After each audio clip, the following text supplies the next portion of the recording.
Regarde Philippe comme nous sommes beaux. Et en deuxième page de Nice Matin.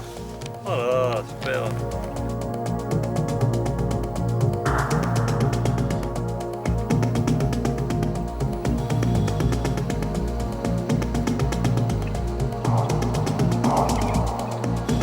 Les recherches et découvertes sous-marines fascinent depuis toujours le public et les médias. Chaque année, des histoires de naufrages et de trésors immergés ressurgissent. Le trésor de Rommel, l'avion de Saint-Exupéry, les bijoux de la reine Victoria. Mais le plus souvent, les archéologues sous-marins chasseurs d'épaves dépensent leur énergie à fouiller des navires qui n'ont pour toute valeur que leur propre histoire.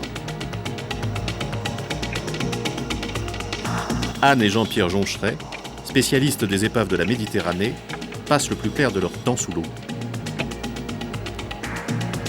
Inlassablement, ils fouillent le fond de la mer à la recherche d'une amphore, d'une tuile, d'une pièce de monnaie ou de tout autre objet qui pourrait témoigner et donner un sens plus précis à l'histoire de notre civilisation. Anne et Jean-Pierre ne sont pas des professionnels, ils font partie des quelques amateurs férus d'archéologie officiellement reconnus.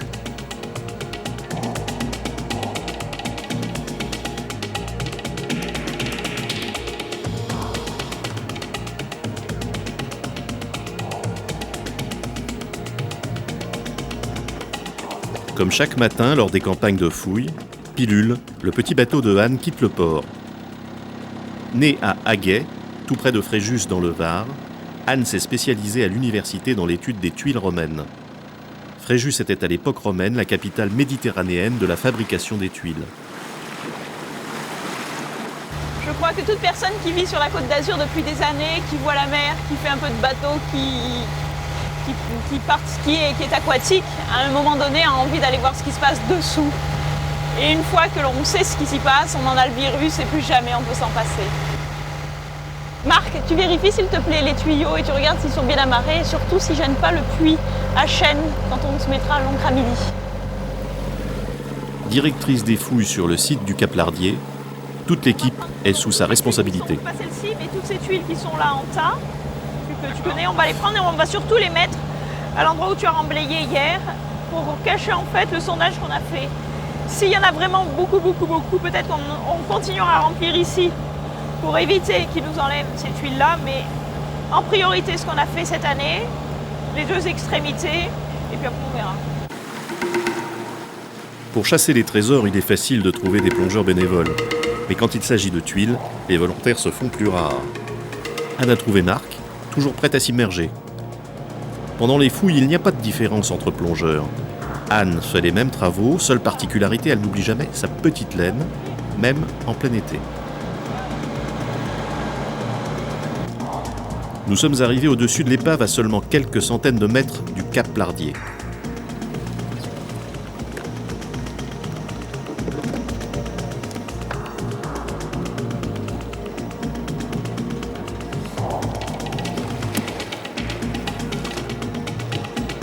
Il y a une époque où on arrivait à faire 220 plongées par an. Ça fait quasiment tous les jours, quand on enlève les jours de mauvais temps et les fois où on ne peut pas. La houle est en train de se lever. En Méditerranée, le temps peut changer en quelques minutes. Il vaut mieux se presser.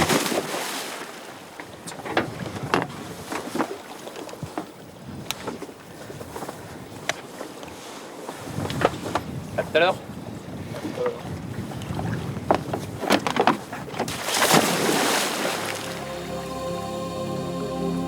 Par 28 mètres de fond, Anne et Marc fouillent les vestiges d'une épave romaine du 1er siècle avant Jésus-Christ. Ils ont dégagé une à une, à la suceuse, tout un chargement de tuiles. Entre les tuiles, Anne a trouvé un col d'amphore.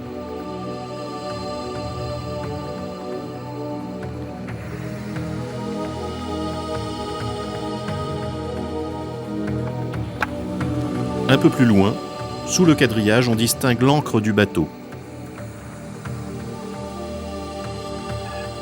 Cette épave, découverte dans les années 60, a été fouillée de nombreuses fois et pourtant, elle n'a pas encore révélé tous ses secrets.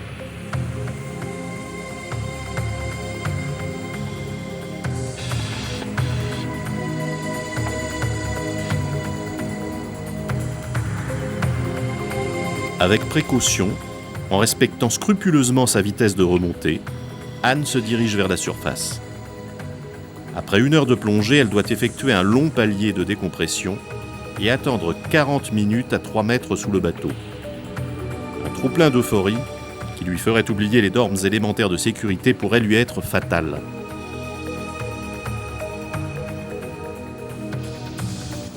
À la surface, Marc surveille la fin de l'opération.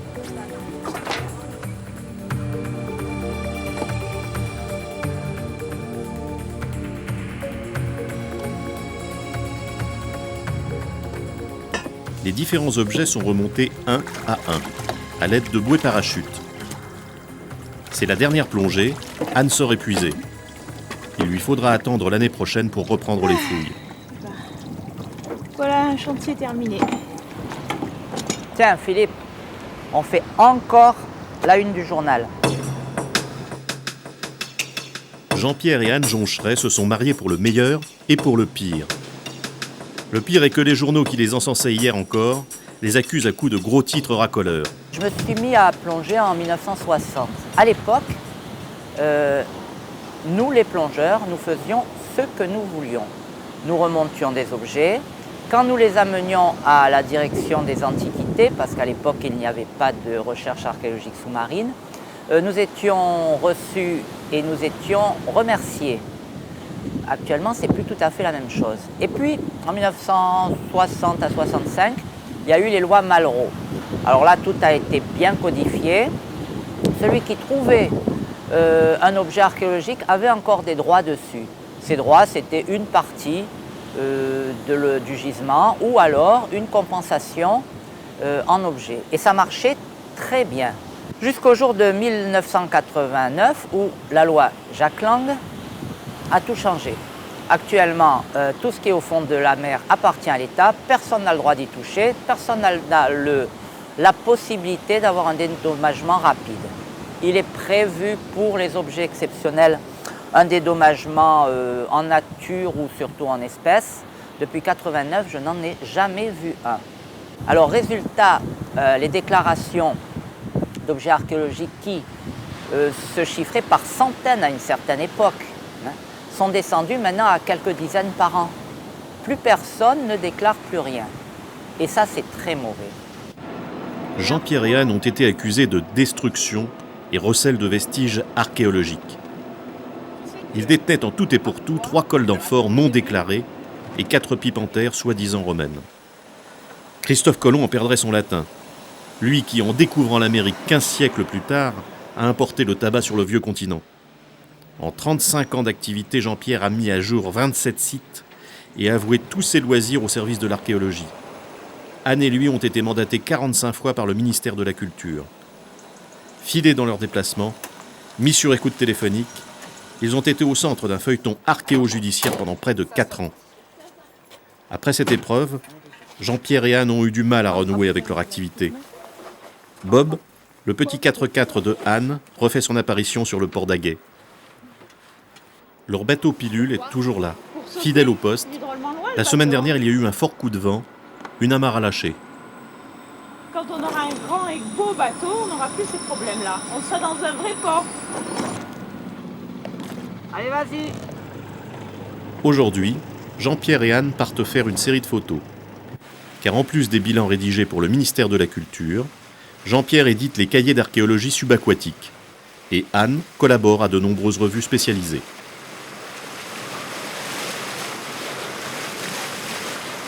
Tu essayes cette fois-ci?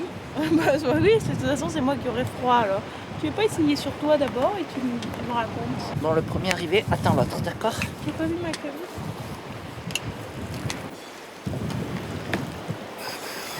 Ça, c'est chocolat. Ça, c'est vanille. Ah, on va essayer le chocolat ce matin.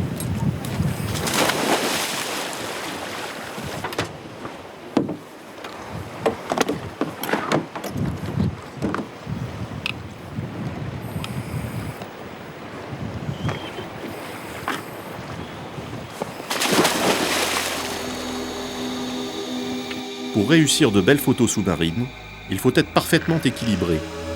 Et bien que son équipement ne soit pas très récent, Jean-Pierre ne s'en séparerait pour rien au monde. Anne palme d'une façon pas très académique. Et pourtant, c'est avec sa technique qu'elle évite de soulever le sable sur son passage. La caméra ne sera pas aussi prévenante.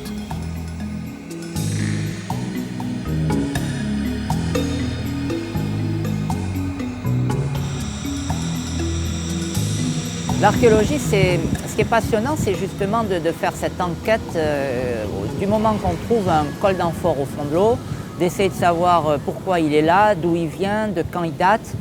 Et finalement, on se prend au jeu. Parce que attention, l'archéologie, c'est pas un boulot. Un archéologue, c'est pas quelqu'un dont c'est le métier.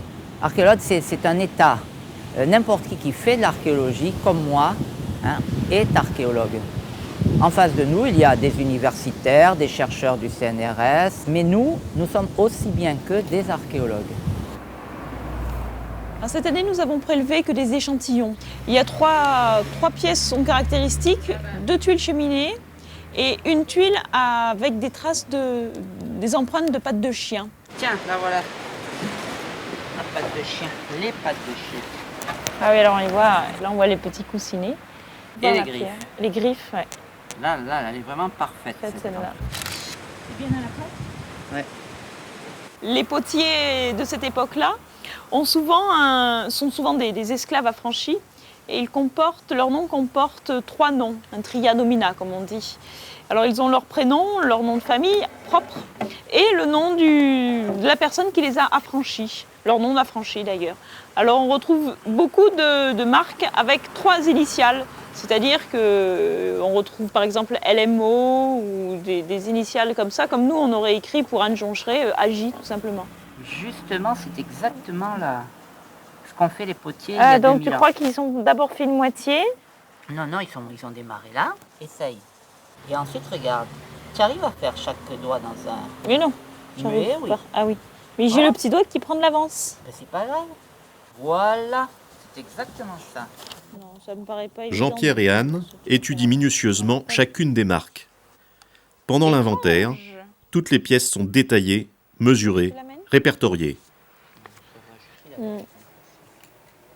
02.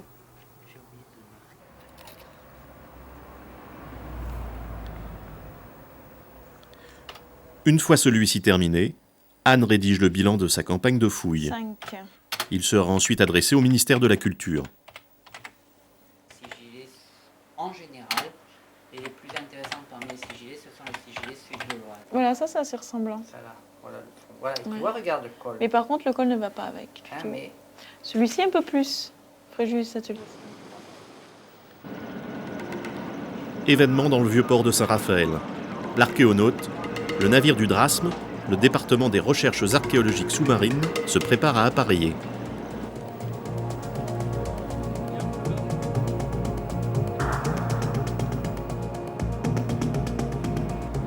Malgré sa conception un peu ancienne qui oblige le capitaine à manœuvrer dans les règles de l'art, l'Archéonaute, mis à l'eau en 1967, reste le seul moyen d'intervention lourde français en archéologie sous-marine.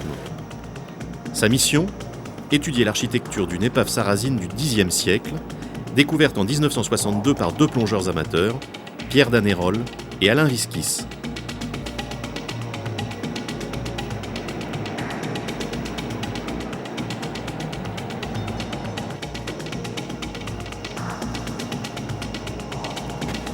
À plus de 10 nœuds, l'Archéonaute se dirige vers Aguet, au large du cap Dramont.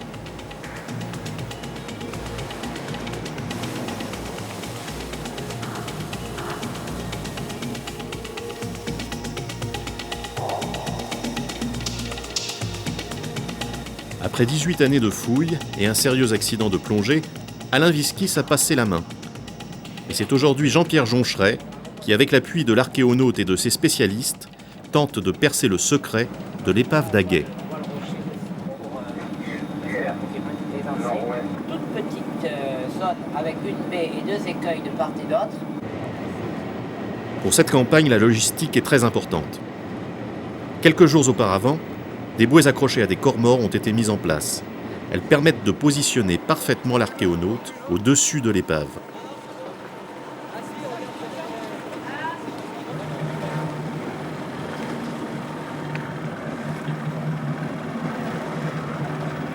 L'équipe est au complet. Les officiels, marins et experts, les plongeurs, amateurs bénévoles, ainsi que les scaphandriers professionnels. L'archéonaute est très confortable parce qu'il y a toute une équipe, parce qu'on ne fait pas de manipulation, parce qu'il y a des scaphandriers professionnels, parce que le bateau est plus stable, plus confortable, plus adapté peut-être aux plongées profondes. La grosse difficulté pour le chantier d'Aguet, c'est la profondeur, c'est 50 mètres. Ça veut dire être très organisé au niveau de sa plongée, savoir quand on descend, savoir exactement quand on remonte. Ça veut dire gérer très bien ses paliers, faire attention à l'essoufflement et s'il y a du courant. Si on doit faire des manipulations un peu délicates, il faut bien se rappeler qu'on est à 50 mètres et que c'est pas comme à l'Hardy à 20 mètres où c'est de la rigolade. Elles sont comme ça, la longe par deux. À 10h, briefing. Marie-Pierre Gézégou, spécialiste en architecture navale au Drasme, définit le travail à effectuer, le rôle de chacun et les consignes de sécurité. Par contre, il faut regarder son mano, c'est le mano qui compte, et quand on arrive à 70 bars, on remonte avec son coéquipier. Anne se prépare à plonger. Les palanquets, les équipes de plongeurs se succéderont tous les 3 quarts d'heure.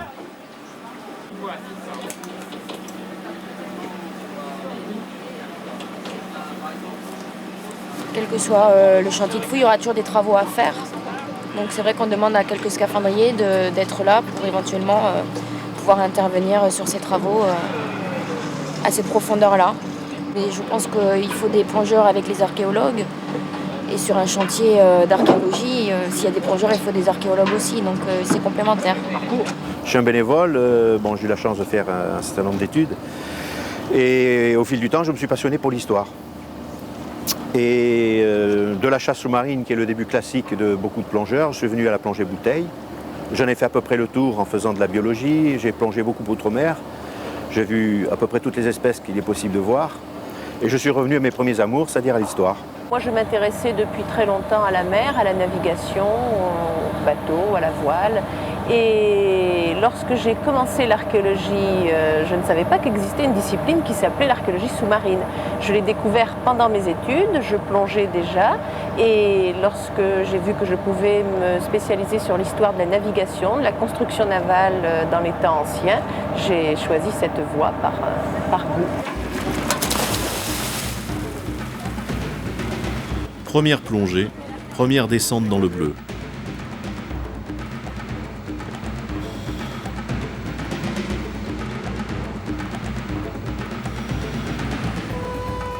C'est seulement dans les derniers instants qu'apparaissent une à une devant nous les premières membrures du bateau. En 1962, Alain Viskis n'avait pu effectuer de telles fouilles. Faute de moyens, il s'était limité aux objets apparents, la couche de sédiments étant trop dure. Anne relève avec le plus grand soin la position de chaque objet.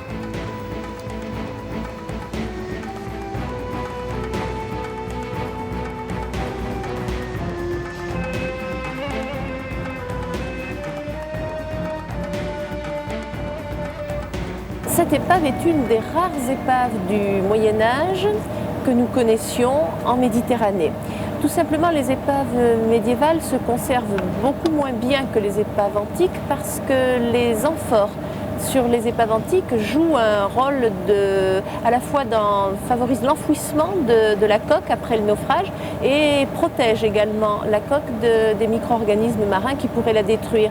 À partir de la Renaissance, ce sont les canons qui vont jouer ce rôle puisque les navires, même marchands, sont armés à partir du XVIe siècle pour se défendre contre la piraterie. Et alors pendant toute la période du VIe siècle après jusqu'au XVe siècle après Jésus-Christ, on ne dispose que de tonneaux pour le transport des denrées. Et ces tonneaux en bois, donc en matériaux périssables, ne favorisent pas la conservation de la coque, sauf pour les épaves du monde arabe ou du monde byzantin, qui, eux, sont des peuples qui ont gardé l'utilisation de grandes jarres en terre cuite pour le transport des marchandises. Mais ce navire transportait des jarres qui contenaient des denrées peut-être, mais malheureusement on a réussi à trouver aucune trace du contenu de ces jarres, des meules en roche locale, donc là il s'agit d'un complément de fret, des baguettes de laiton, des chaudrons en cuivre qui eux proviennent du califat andalou et de la vaisselle. Elle est cassée. Où est-ce qu'elle est cassée? Sur le dessus, pas le fond. Sur un côté. Lors de sa plongée, Jean a repéré à moins de 20 mètres de l'épave une énorme jarre. Jean-Pierre décide de la remonter. C'est ce même type de jarre, ronde, 1,50 m de diamètre environ, qui permit à Alain Viskis en 1962 de découvrir l'épave. Sur le bateau, Jean-Pierre surveille le bon déroulement de l'opération. Une caméra sous-marine a été installée à proximité du chantier.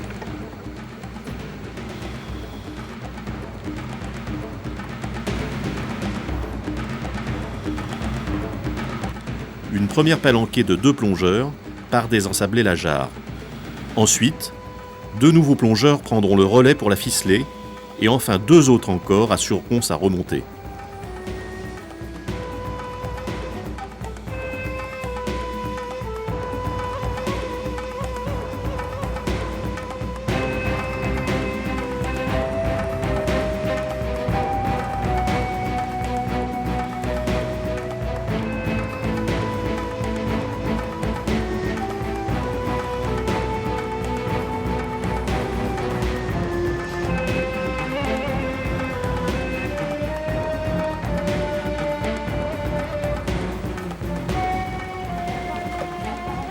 Trois heures plus tard, on touche au but.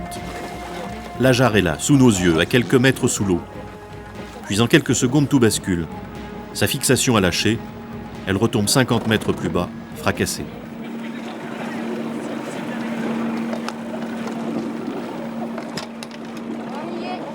L'archéologie, c'est une école de patience.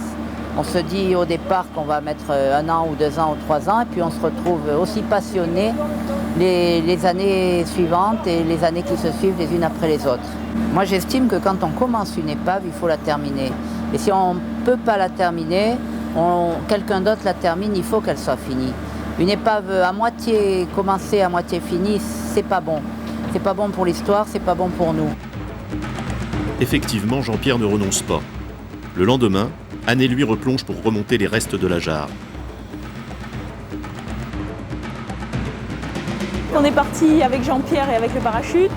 On a ficelé les morceaux de la jarre qui étaient cassés. On les a mis les uns dans les autres, emboîtés. On a fait un paquet de tout ça. Et on a mis le parachute, fixé le parachute dessus. Donc c'est cette grosse poche remplie d'air.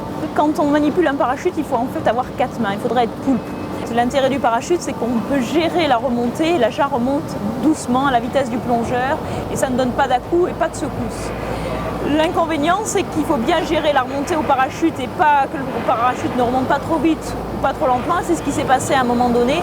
On voit très nettement que le parachute redescend et que j'essaye de le récupérer pour pas qu'il retombe trop bas. Alors là, c'est assez délicat parce qu'il faut attendre que le parachute se remplisse d'air à nouveau pour pouvoir compenser cette descente. Quand j'étais prise entre les deux faits, que la jarre redescendait, je me suis dit pourvu qu'on ne redescende pas jusqu'à 50 et qu'on ne fasse pas l'aller-retour pour rien. Et le plus délicat surtout, c'est la pression qui s'exerce à ce moment-là quand on redescend sur les oreilles. Et là, je ne pouvais plus passer les oreilles, c'est-à-dire je ne pouvais plus décompresser parce que j'avais une main qui tenait le parachute et l'autre main qui tenait le mouillage. Alors évidemment, c'était délicat. Mais Jean-Pierre a bien assuré sur ce coup-là et le parachute c'est vrai remonté assez rapidement après, donc il n'y a pas eu de problème. Et ça, c'est des petits pépins vraiment totalement habituels.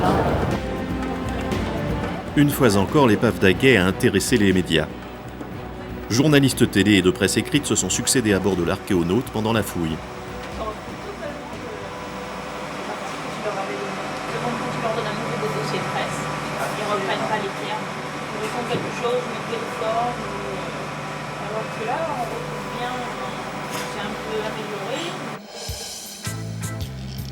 Les photographes de journaux spécialisés sont aussi très demandeurs de ce type de reportage.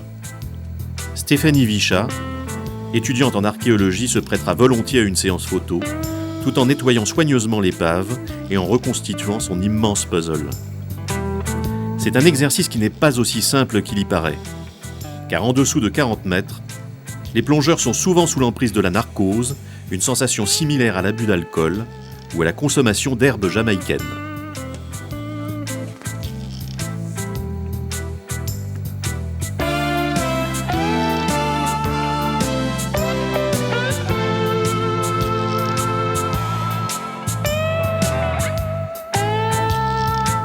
Retour sur le pont.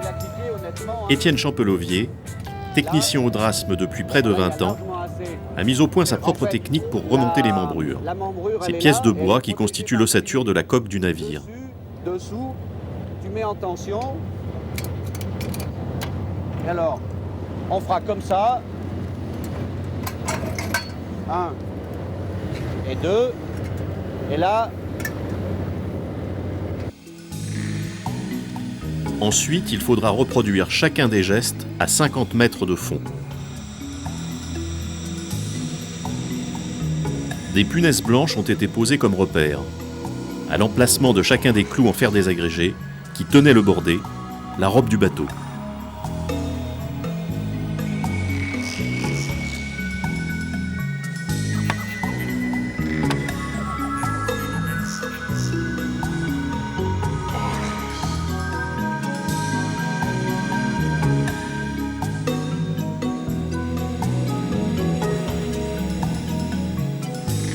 Le bateau est resté immergé et surtout ensablé pendant 1000 ans environ. Le sédiment qui le recouvrait a assuré sa bonne conservation et évité à la coque d'être dévorée par les tarets, ces mollusques marins qui peuvent atteindre 50 cm de long et ont coulé des flottes entières par le passé.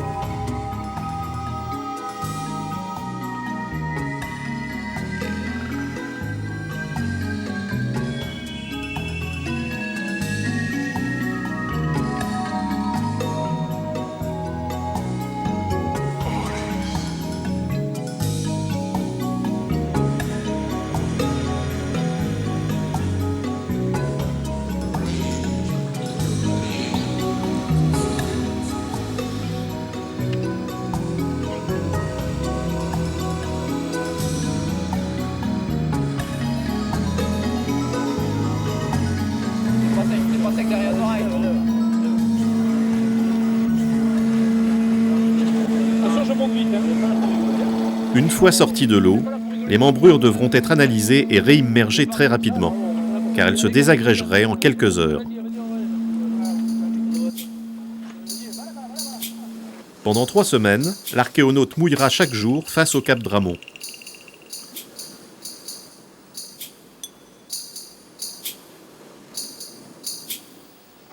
La vie à bord se déroule au rythme des plongées et au son du compresseur. Les uns font la sieste, pendant que le Bosco Franck tente d'initier les plongeurs à la technique de l'épissure, qui ferait d'eux, c'est sûr, de vrais marins.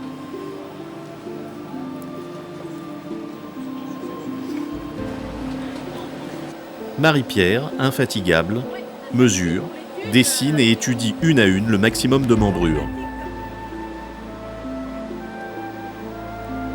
Cette pièce dans l'eau n'était pas en place, elle était à l'envers. Au fond, la fouille continue.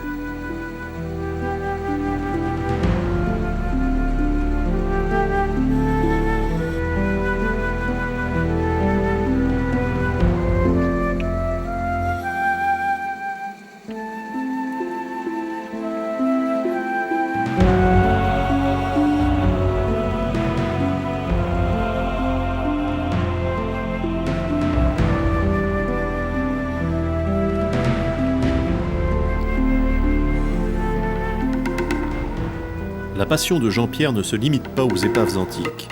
Il a aussi répertorié toutes les épaves modernes de Méditerranée. On s'inquiète un peu ce matin parce que ça a l'air d'être bien brumeux.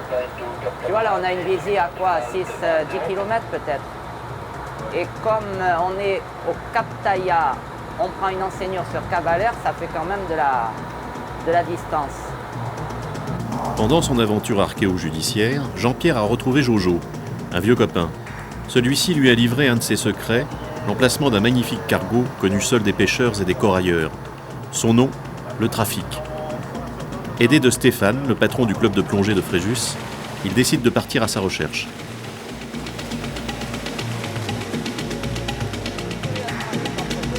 Très connu, au large du Cap Taïa, il est entre le Rubis et le Prophète. Il est par 52 mètres de fond. 50 mètres de fond avec un courant orienté dans le mauvais sens, malheureusement.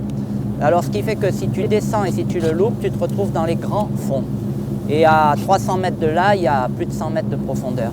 On devrait peut-être jeter la bobine alors au début pour voir s'il n'y a pas du courant avant que Philippe descende crocheter. Moi, j'aurais pensé qu'envoyer une penaille auparavant, ça serait pas mal. Il y a qu'à voir d'ailleurs, sur le bateau même, les corailleurs le connaissaient et on trouve des tas de... Les penailles, ce sont des cailloux reliés à une bouteille d'évian par un fil à voile.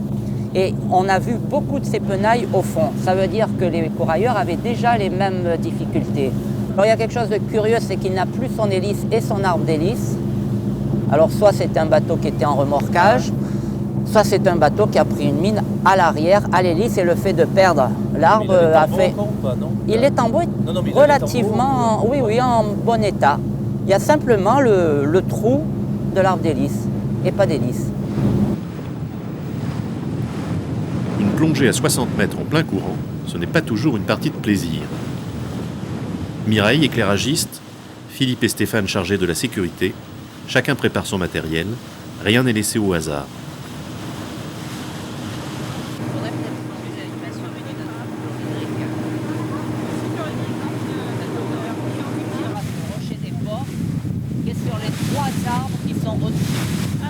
Voilà, ça c'est l'enseigneur difficile. L'enseigneur facile, c'est d'aligner l'arbier et taillard. Vers 10 heures, les enseignures sont visibles. La brume s'est complètement levée. Là voilà, on y arrive, tu vois là, le doigt du rocher des Ponts.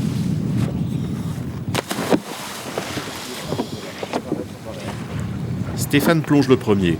Il va accrocher un bout sur l'épave pour amarrer la vedette.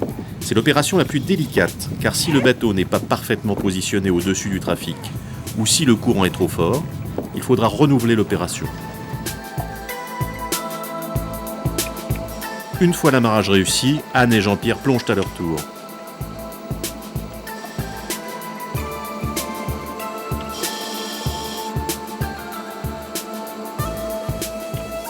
« 58 mètres plus bas, l'avant du cargo apparaît devant nous avec ses 2 ancres encore à poste.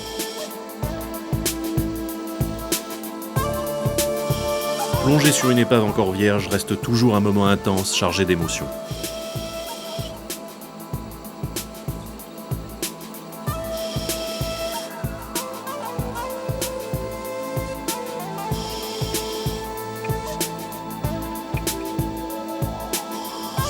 Comme prévu, le courant est très fort.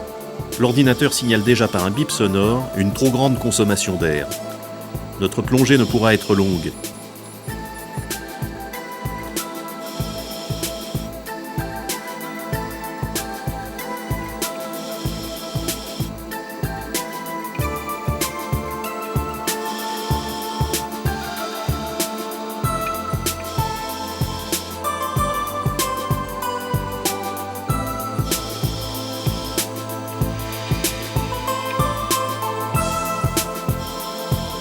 Jean-Pierre va réaliser une série de photos.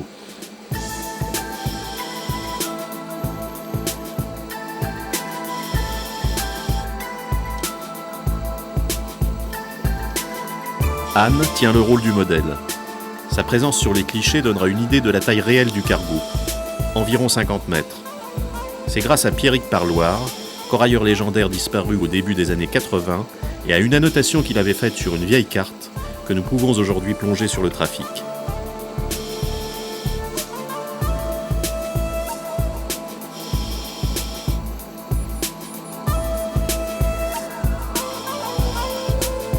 Jean-Pierre et Anne pénètrent à l'intérieur du cargo, curieux de découvrir le contenu de la cargaison.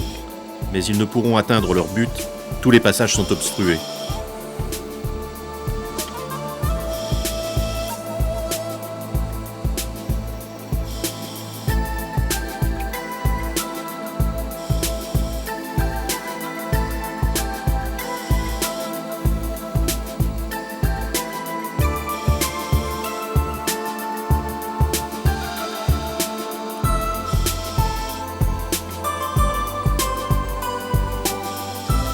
Les superstructures du bateau ont disparu, et la concrétion est importante. Il s'agit certainement d'un bateau coulé durant la Première Guerre mondiale. Sa coque est fendue vers le milieu.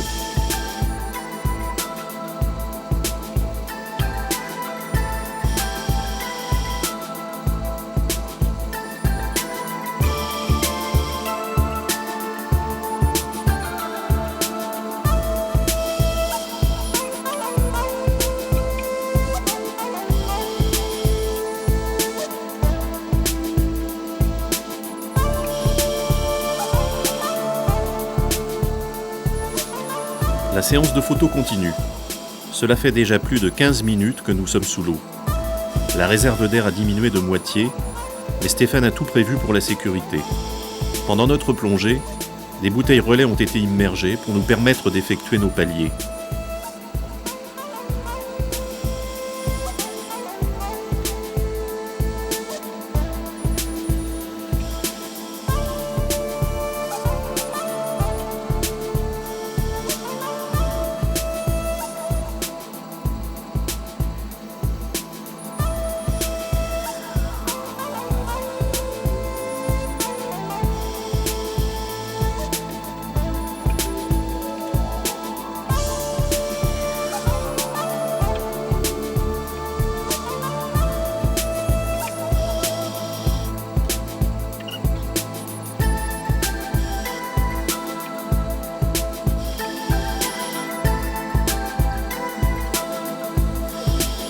20 minutes. Il est grand temps pour nous de remonter. Il nous reste encore 45 minutes de décompression à effectuer.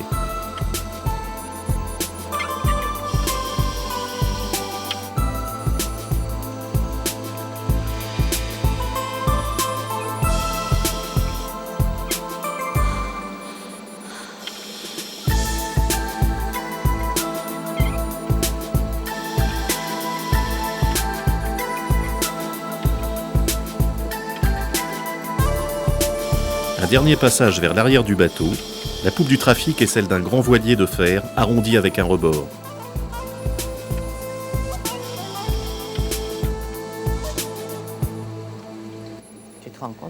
Quelques semaines plus tard, un premier article sur le trafic est publié.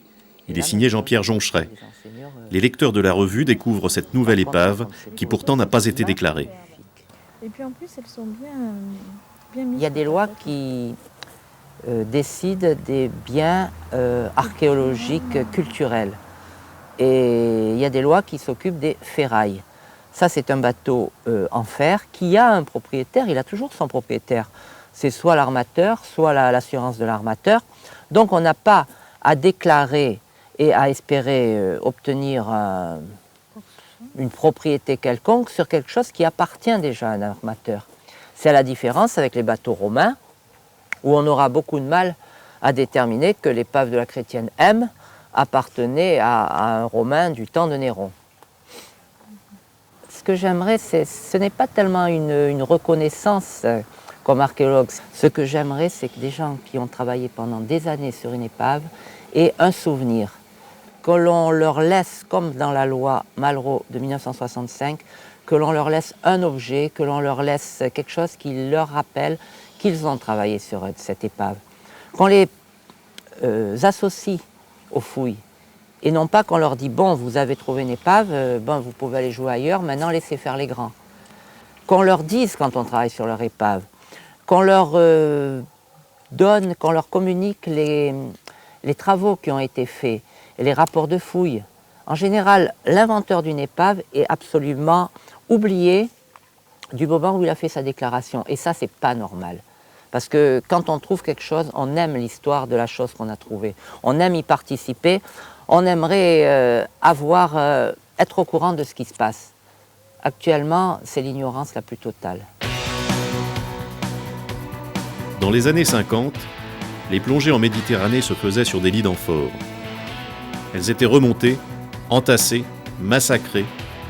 Aujourd'hui, les objets sont très rares et les plongeurs ont changé.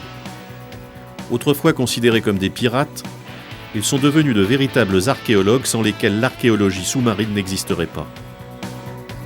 Bien que la loi de 1989 ne soit pas en leur faveur, les passionnés comme Jean-Pierre et Anne continuent comme au premier jour de fouiller le fond de la Méditerranée.